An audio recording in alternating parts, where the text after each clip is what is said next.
अभी अभी सूत्रों के हवाले मालूम चला है कि बरसात के मानसून के खबर सुनकर के सारे मच्छरों ने एक ही गाना गा रहे हैं कि बरसात के दिन आए, मुलाकात के दिन आए।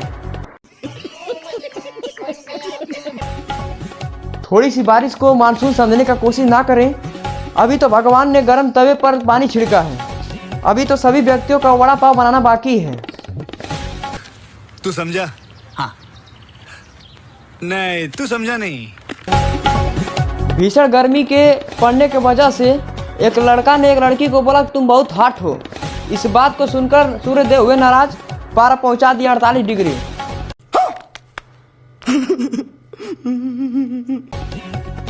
अभी भी बताया जा रहा है कि बीते कई दिनों से गर्मी के कारण गर्म समोसा मांगने वालों को हो जाती थी कुटाई।